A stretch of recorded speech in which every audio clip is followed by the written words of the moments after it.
This is my true story. I spent 45 years building a life and a business so my son would never struggle. I thought I'd raised a son who valued family, but one afternoon I called just to say hello. He answered on speakerphone, his friends laughing in the background, and said, "I'm busy, don't call here again." Then he hung up before I could reply. I didn't argue.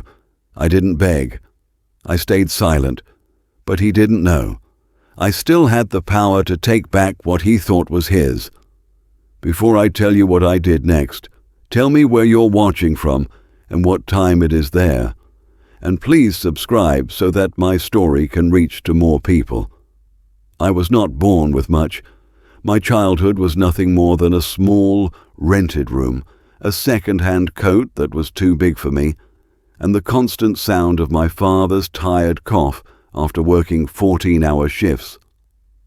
I promised myself that when I grew up, my own family would never live like that. So, from the moment I was old enough to work, I worked. I was 15 when I took my first job sweeping floors in a hardware store, and I was 18 when I saved enough money to buy my first set of tools. They weren't much, a hammer, a drill, a few screwdrivers, but they were mine. I treated those tools better than I treated myself because I knew they could build me a future. Over the years, I took any job I could get my hands on. Construction, repair work, night shifts at factories. I didn't see weekends the way most people do. Weekends weren't for rest. They were for catching up on bills or finishing side jobs to make extra money. Every blister on my hand felt like an investment in a life I wanted to give my family. When I married my wife, I told her one thing. "We might not have much now, but one day you'll never have to worry," and I meant it. We had our son, Liam, 2 years later, and I can still remember holding him for the first time. He was so small, so fragile, his whole body fitting into my forearm. I swore I would protect him from everything, the cold, the hunger, the fear I grew up with. From that moment on, every single decision I made was about giving him the best life possible. I worked overtime when he was a baby to make sure my wife could stay home and care for him. I skipped meals so there would be more food on the table for him. I patched my old boots instead of buying new ones so we could afford his school fees later. And I didn't complain, not once. Years passed, and I began to dream bigger. I didn't want to just work for someone else forever. I wanted something that would be mine, something I could pass down. That dream became reality the day I opened my own business, Precision Engineering Solutions. It wasn't a grand opening with balloons or music. It was just me, a rented workshop, and a sign I'd painted myself. The first few months were hard. Some days I'd work 12, 14, even 16 hours just to make enough to pay rent and keep the lights on. But slowly things changed. I gained customers. People started recommending me. My work spoke for itself. And before I knew it, I wasn't just surviving. I was building something real. I ran that business for decades. I poured my soul into it. I knew every customer's name, every order, every problem that needed fixing. I didn't cut corners. I didn't cheat people. That business became my second home, and it provided for everything we needed. It paid for our house. It paid for my son's education. It gave us family vacations, small ones, but meaningful. And as my son Liam grew older, I taught him everything I knew. I brought him into the shop when he was still in school, showed him how to work the tools, how to speak to customers, how to solve problems without losing your temper. I told him, "One day this will be yours, but you have to earn it." And I believed he would. When he went to college, I helped pay for it. Even when it meant I had to take on more jobs at night. I didn't want him to graduate with debt. I wanted him to start his adult life with a clean slate. After college, he came back home, and I gave him a place in the business. I didn't put him in the back to sweep floors. I made him my right-hand man. I introduced him to all my clients, taught him about the suppliers, showed him the bookkeeping. I wanted him to know everything because one day I planned to step back and let him run it entirely. All those years, I thought our bond was unbreakable. We worked side by side. We shared lunches in the same office I'd sat in for decades. I thought he saw the sweat, the years, the sacrifice. I thought he understood. But maybe I was wrong. Maybe he saw the business as something that just existed, something that was handed to him instead of something built from nothing. Maybe he didn't see the nights I came home too tired to eat, or the winters where my hands were cracked and bleeding from the cold, or the countless moments where I put his needs above my own. Still, I never doubted him. I always thought, he's my son. Blood is blood. He'll take care of me when I'm older. I didn't need riches. I didn't need gifts. I just wanted respect. I wanted a phone call now and then to ask how I was doing. I wanted to know that if I needed help, I could count on him the way he had always counted on me. But, as I would later learn, years of sacrifice don't guarantee years of gratitude. Sometimes the more you give, the more people take, until they forget you ever gave at all. By the time I reached my late 60s, my body had started to slow down, but my mind was still sharp.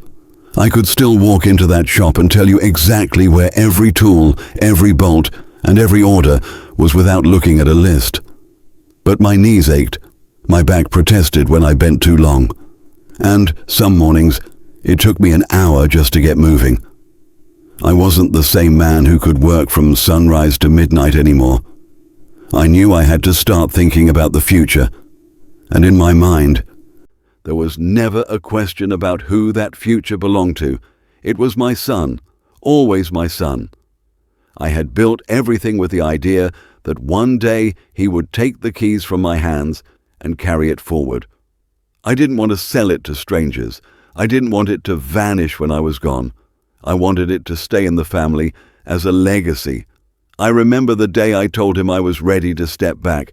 It wasn't an emotional speech or a grand announcement. We were sitting in the office, a stack of invoices between us, the smell of machine oil in the air. I looked at him and said, "I think it's time. You've learned everything you need to know. From now on, this place is yours to run." I expected a smile, maybe even a hug. Instead, he just nodded, almost like it was no surprise. At the time, I didn't think much of it. Maybe he was just processing. I told myself he was probably overwhelmed. We went to the lawyer's office the following week. I signed the documents that transferred day-to-day control to him, but I kept a portion of ownership, not because I didn't trust him, but because it was smart business to keep some oversight in case something went wrong. I didn't think it ever would, but after a lifetime of working, you learn to keep a safety net. He didn't question it. I told him, "This is your future. Take care of it like you would take care of family." He looked me in the eye and said, "Of course, Dad." Those words meant something to me. I believed them. For the first few months after handing it over, I still came by the shop a few days a week, not to interfere, just to be there if he needed advice. I stayed in the background, letting him deal with customers, suppliers, and staff. I thought it was important for him to build his own authority. When he did ask for help, I was there instantly. If a supplier gave him trouble, I'd make the call. If a customer was unhappy, I'd handle the situation. I thought we were still a team, even if I was letting him lead. I also gave him something I never had when I started, a debt-free business. No loans, no unpaid bills, no overdue rent.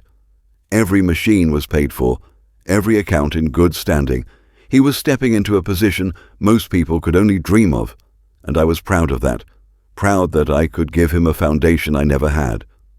But even in those early months, I noticed small changes. He didn't ask me to lunch as often.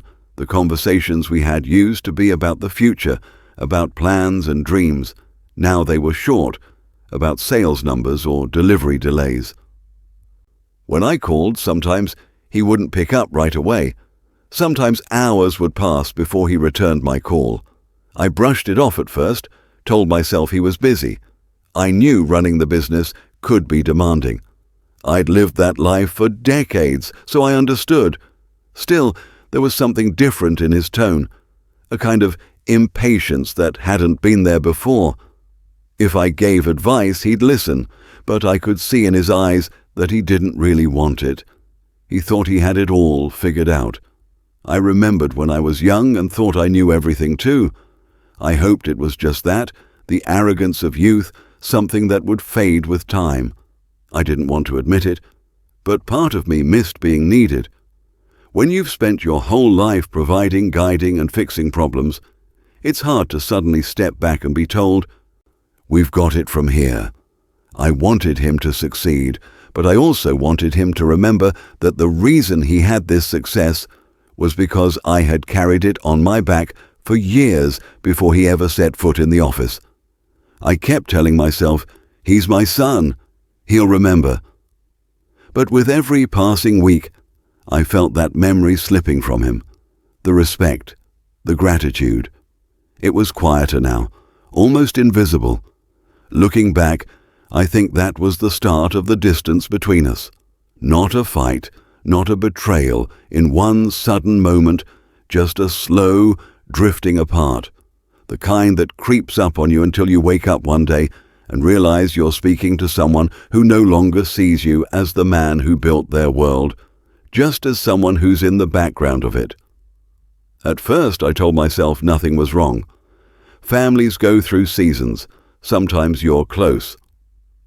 Sometimes life pulls you in different directions. But the weeks after I stepped back from the business had a different feeling. It wasn't just that my son and I weren't talking as much. It was the tone, the weight behind every word, the way conversations ended faster than they started. The shop had always been our common ground, a place where we spoke the same language, where every decision was made shoulder to shoulder. Now, it was like that ground had shifted, and I was standing just outside the door, looking in through the glass. I'd call sometimes just to see how the week was going, not to interfere, not to give advice unless asked, just a father checking in. The phone would ring and eventually go to voicemail. He'd send a short text back hours later. "Busy right now, I'll call later," but later didn't always come. I'd end up waiting by the phone until bedtime, telling myself he must have been too tired to talk, that maybe tomorrow would be better. Tomorrow would come, and nothing would change. The visits to the shop grew fewer too. When I did drop by, the welcome was different. No big smile. No, "Hey, Dad, you made it." Sometimes he barely looked up from his desk, tapping at his computer like I was just another supplier here to waste his time.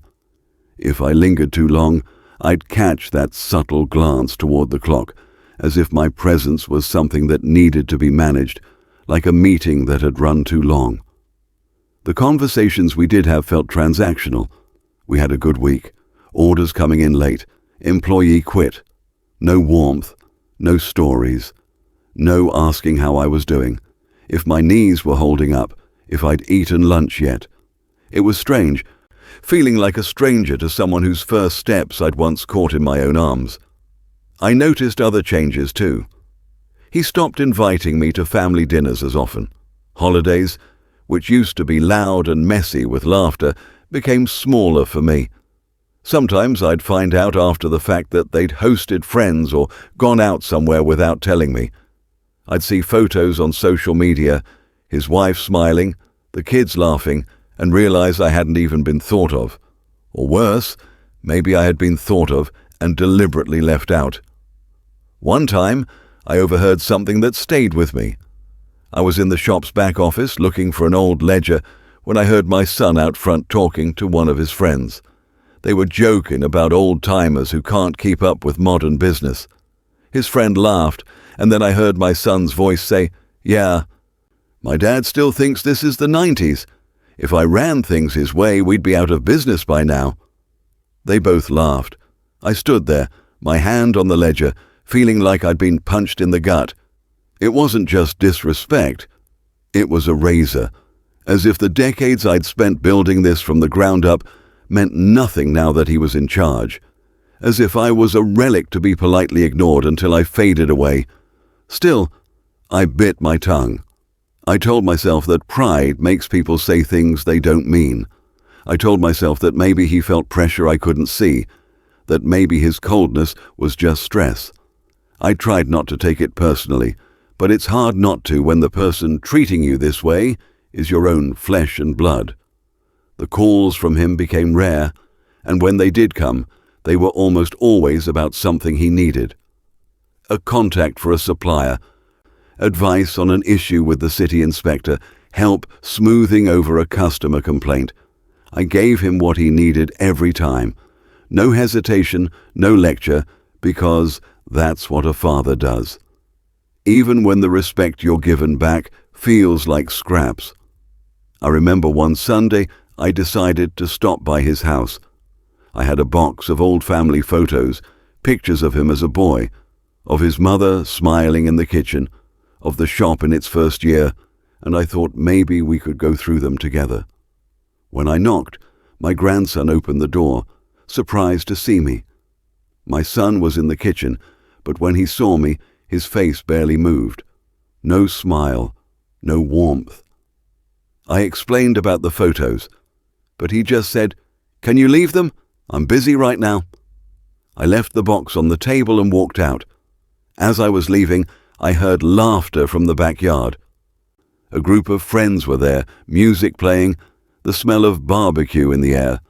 I hadn't been invited. I hadn't even been told it was happening. I stood at my car for a moment looking back, wondering how I'd gone from being at the center of his life to standing outside it, completely invisible. That was when the truth began to settle in. The relationship wasn't just changing, it was disappearing, and I wasn't sure if he even cared. It was an ordinary Tuesday afternoon, the kind of day where the sky is flat and grey and the air feels heavy without reason. I'd spent the morning in my small garden, pulling weeds and checking the tomato plants, thinking maybe I'd cook a little pasta that night and bring some over to my son. Cooking for him had always been my way of saying, "I love you," without needing the words. I thought maybe that would be my chance to see him, to sit down and talk without it feeling like a business transaction. Before heading inside, I decided to call him first, just to check if they'd be home. I sat down in my old armchair, the one by the window, picked up my phone, and dialed. It rang longer than usual before he finally answered. His voice was flat, impatient. "Yeah. Hey, son," I said, smiling like he could somehow hear it in my tone. "I was thinking about making some pasta tonight. Thought I might bring you a plate. How's your day going?" There was a pause, not the kind of pause where someone is smiling, thinking what to say next. No, this was the kind that stretches out like a shadow, carrying with it a weight you can already feel in your stomach. Then he sighed. "Dad, look. I'm going to say this straight because I don't have time for games. I'm busy. Don't call here again." At first, I didn't quite process it. I thought maybe he meant stop calling about the business, or stop calling during the workday. But his tone, sharp, dismissive, told me exactly what he meant. Stop calling him. Stop calling, period. I felt something inside me go still, like the world had pressed pause. My mind replayed the words in slow motion, each one heavier than the last. "Don't call here again." He must have felt the silence on my end because he kept going. "You're always checking in, always asking questions. I've got a lot going on, Dad. I need space. Just I'll reach out if I need something, okay? If I need something. Not if I miss you, not if I want to talk. If I need something, like I was no longer his father, but a dusty tool in the shed, taken out only when useful, shoved back into the dark when not." I could have argued. I could have told him about the nights I stayed up fixing his broken toys, about the mornings I skipped breakfast so he could have a full lunch at school, about the decades I worked with my hands bleeding to keep our family safe and fed. I could have told him that no father should ever have to ask permission to talk to his own son, but I didn't say any of that. I just sat there in my chair, the phone warm against my ear, and listened to him breathe on the other end. My hands were steady, my voice calm, when I finally said, "All right, I understand." We hung up without saying goodbye. I sat there for a long time afterward, the silence in the room feeling heavier than it ever had. Outside, a breeze moved through the trees. But inside, nothing moved. The clock ticked. My heart didn't race.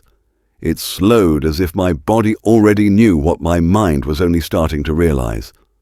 I looked across the room at the framed photograph on the wall, the two of us on the day the shop first opened.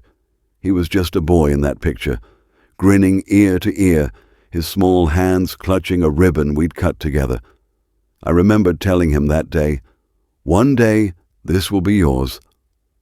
And it had been his until that moment. I thought of all the times I defended him when others doubted his work ethic, of all the loans I quietly paid off so his credit would stay clean, of all the nights I lay awake worrying about his stress, thinking I should do more to help, even when it meant sacrificing my own comfort. Now he couldn't even stomach the sound of my voice. I knew then that something had broken. Not in anger, not even in disappointment, but in clarity, the kind of break that doesn't happen in a single instant, but comes after years of small cracks, each one ignored until the structure finally gives way. I didn't cry. My chest felt hollow, like the wind could blow right through me. But I didn't cry. There's a point where sadness turns to something colder, something sharper. That's where I was now. The pasta idea was gone. Instead, I stood up, turned off the stove, and sat back down in my chair. I watched the light fade from the window, my hands folded in my lap, and I really thought about what my son had just told me. He wanted space, he wanted distance, and maybe, just maybe, I'd give him exactly what he asked for, but not in the way he imagined. That night, the house felt like a stranger's. I moved from room to room, touching objects I'd owned for decades, the wooden desk I'd built by hand, the clock that had hung in the same spot since before my son was born, the photographs in their fading frames, and every single one felt heavier than usual, as if each carried the weight of a question I didn't want to answer. I didn't turn on the TV, I didn't read, I didn't even make tea. I just sat in the armchair by the window, the one that still had the faint smell of sawdust from years of me coming in after work and collapsing there with aching legs. Outside, the street was quiet except for the occasional car. Inside, the silence had teeth. It bit at the edges of my thoughts until there was only one thing left to think about his words. "Don't call here again." It's strange how 5 words can rearrange your understanding of an entire lifetime. I thought about the years when my son was small, when a single scrape on his knee could bring him running into my arms, trusting me to fix anything. Back then, my voice was comfort, not intrusion. My calls, whether across the yard or from across town, were the sound of home. Somewhere along the line, that had changed. Not suddenly, not violently, but slowly, like a rope fraying strand by strand. I'd ignored the signs, the rushed conversations, the birthdays that turned into quick handshakes instead of long dinners, the way his face tightened whenever I asked too many questions about his life. I told myself it was normal, that sons grow up, get busy, have their own worlds to run. I told myself the distance was just life, but tonight in the quiet, I stopped telling myself those things. Tonight, I admitted the truth. He didn't want me in his life unless I was giving him something, and the cruelest part, I'd given him more than anyone else ever had. I leaned back in the chair, my hands resting on my knees, and let the memories come. The early mornings in the shop, the sound of the metal shutters rattling up, the smell of coffee brewing before sunrise. I saw myself teaching him how to balance the books, how to negotiate a deal, how to shake a man's hand with enough firmness to mean business, but enough warmth to mean trust. I remembered the pride on his face the first time he made a big sale on his own. I remembered thinking, he's ready, he can do this. And I'd believed it so much that I signed over almost everything, almost. Because the truth was, I'd always kept one small piece of the business in my name, not because I didn't trust him. I told myself it was just for legal safety, a precaution in case of emergencies. But maybe deep down, I knew there might come a day when I'd need that leverage. Maybe I didn't want to admit it, but the part of me that had been burned in life before wasn't willing to put every last coin into someone else's pocket, not even my own blood. I stared at the darkened window, seeing my reflection faintly in the glass. The man staring back looked tired, yes, but not weak. I'd been through wars, not the kind with guns, but the kind with bills, with long winters, with roofs that leaked when there wasn't enough in the bank to fix them. I'd survived things my son couldn't imagine, and here I was being told I was too much trouble to call number. I wasn't going to beg for his attention. I wasn't going to explain why he was wrong or why he should remember who put the shirt on his back and the roof over his head. Words weren't going to change this. If words could have fixed it, they would have worked years ago. What I needed now wasn't an argument, it was an action. I thought about the business again, about the competitor down the road who'd always eyed our corner lot with interest. I thought about the lawyer I'd known for 50 years, the man who drew up the very first contracts for that shop. I thought about how fast signatures could be written, how quietly papers could be filed, how suddenly a business could vanish from under someone's feet without a single shout or warning. I sat there for hours, letting the idea take shape in my mind. It didn't make me smile. Revenge rarely does. But it did make something inside me settle, like dust finding its way to the ground after a long time floating in the air. By the time the first thin light of morning started to creep through the curtains, I'd made my decision. I would not call my son again, not to explain, not to warn, not to check in. The next call between us would not be mine. And when it came, because I knew it would be too late. By the time the sun had fully risen, my plan wasn't just a thought. It was a map in my head. Every step was clear.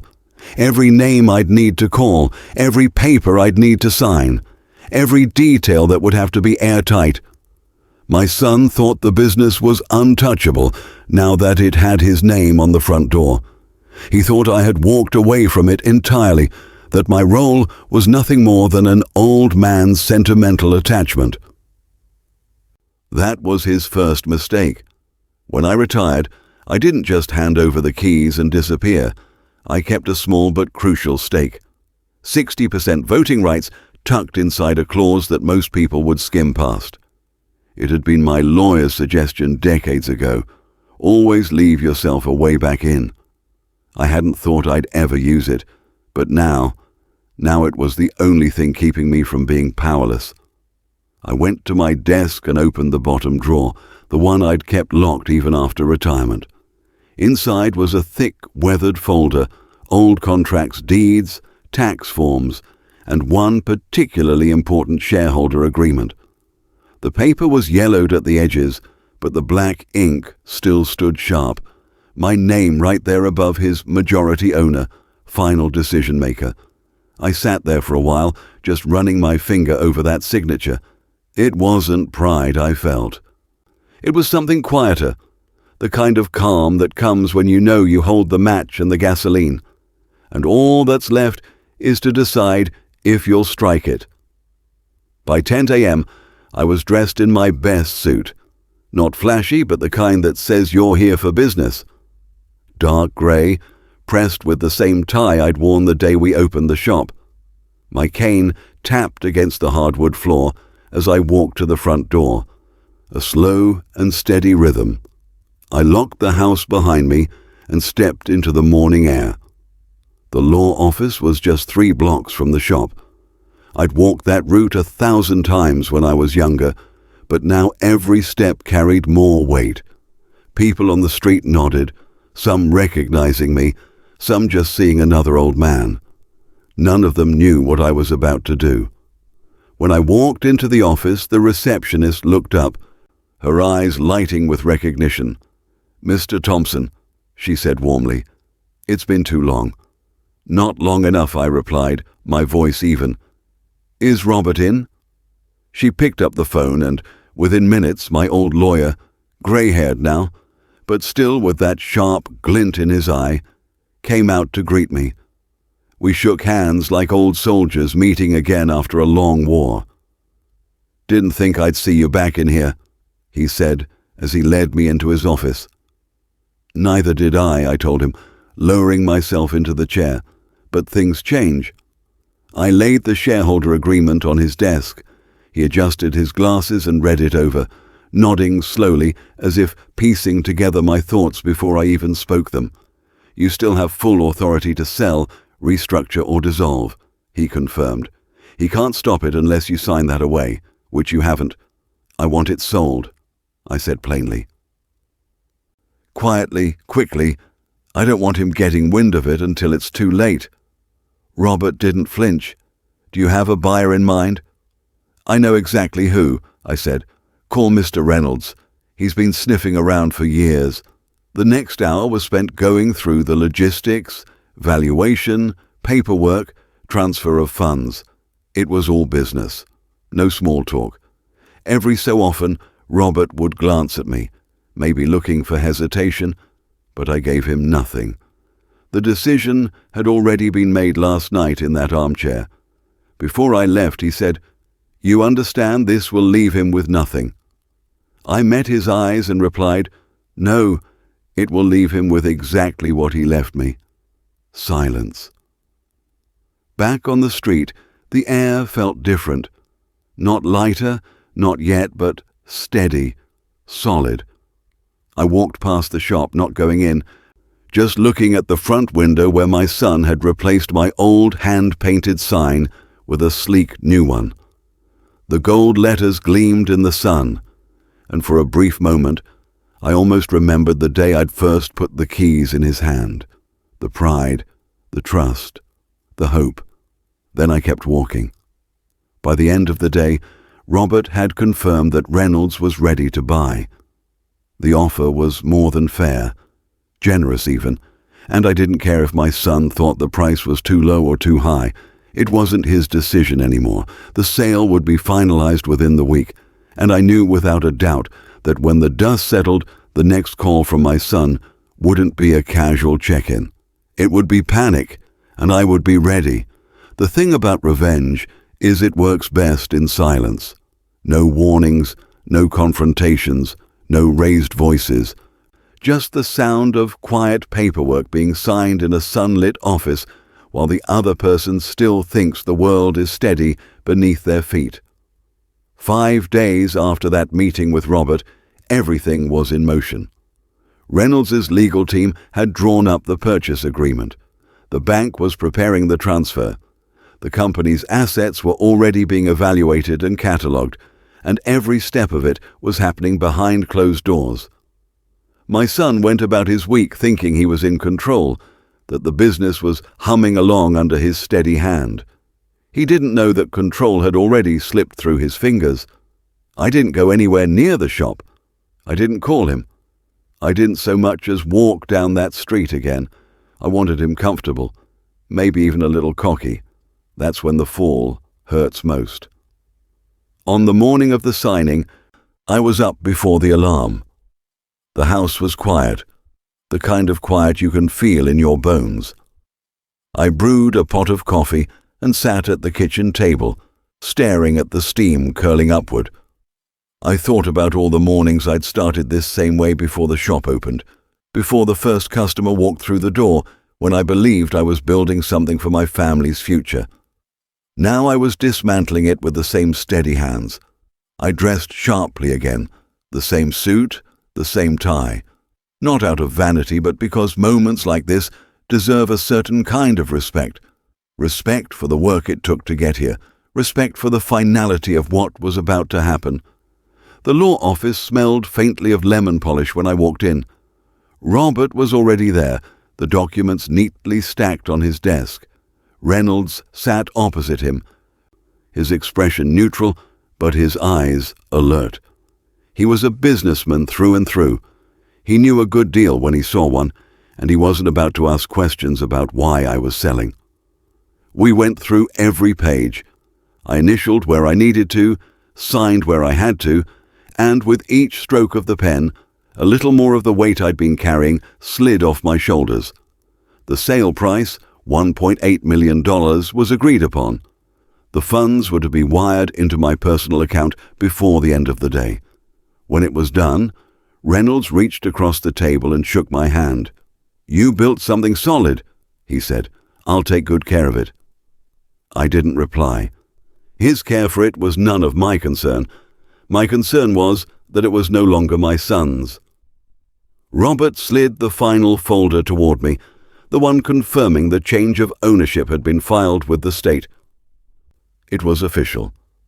As of that moment, my son was no longer the owner of the business he'd taken for granted. He didn't even know it yet. Walking out of the office, I felt no thrill, no rush of triumph, just a deep, still quiet inside me. Revenge, I realized, doesn't always burn hot. Sometimes it settles in cold, like the slow freeze of winter. By the time I got home, the wire transfer had already hit my account. I sat down at my desk, opened the bank statement, and saw the numbers sitting there, solid and undeniable. That was the moment I knew there was no turning back. I leaned back in my chair and looked at the old photograph of the shop's opening day. My son standing beside me, beaming, his arms slung over my shoulder. For a second, I almost felt something twist in my chest. Almost.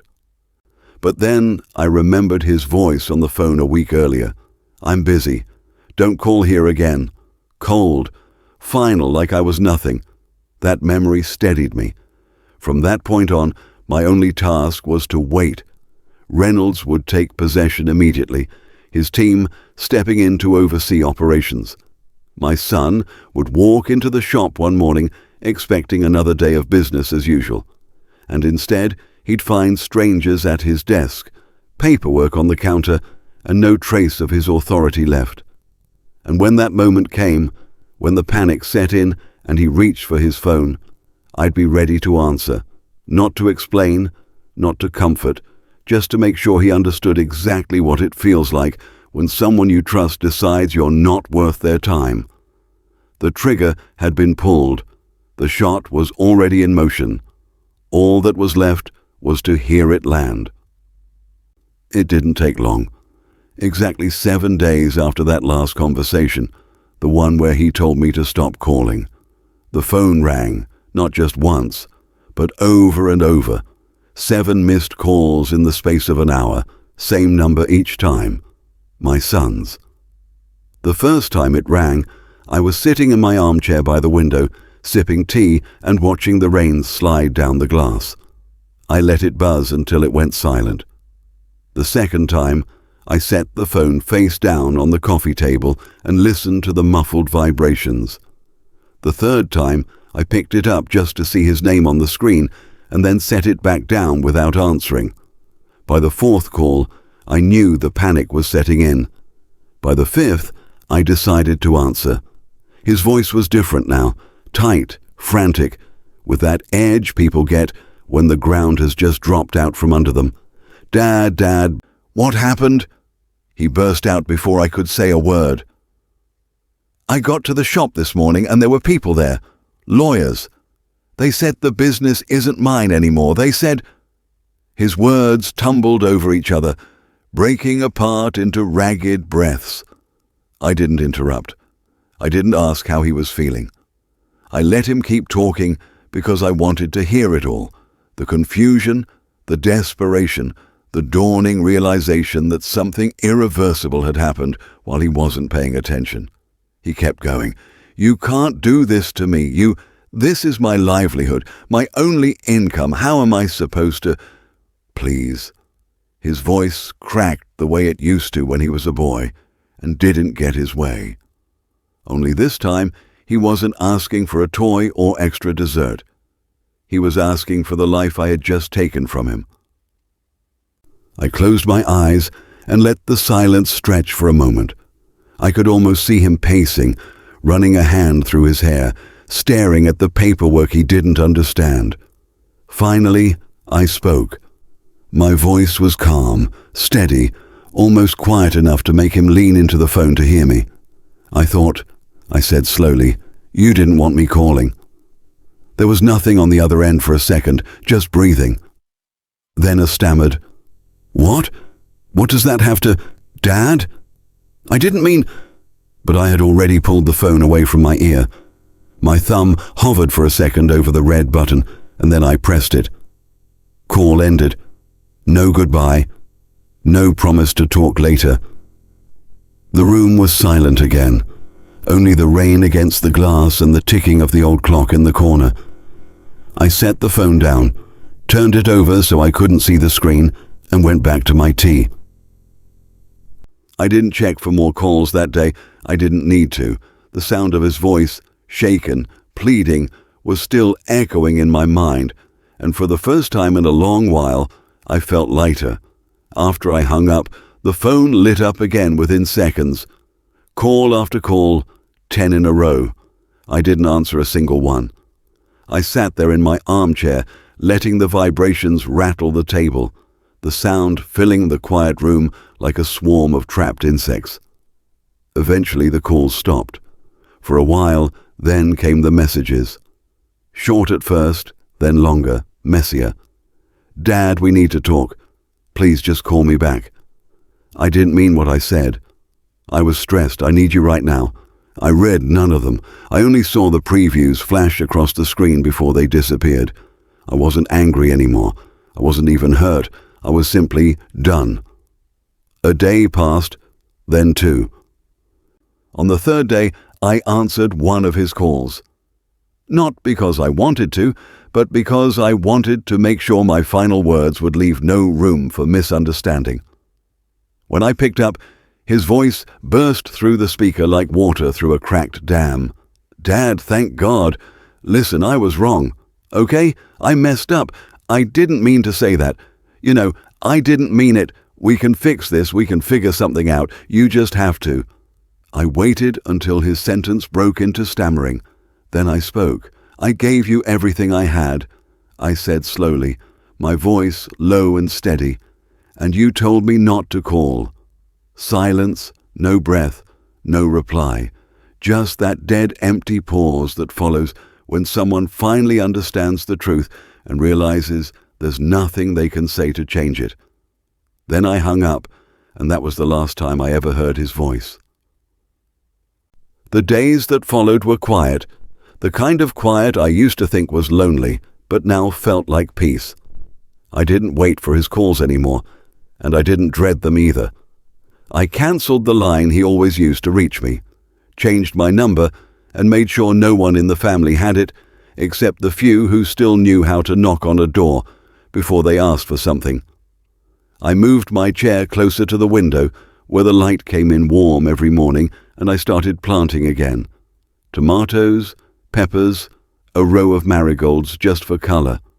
I'd wake early, water them, and sit with my coffee as the sun rose over the fence.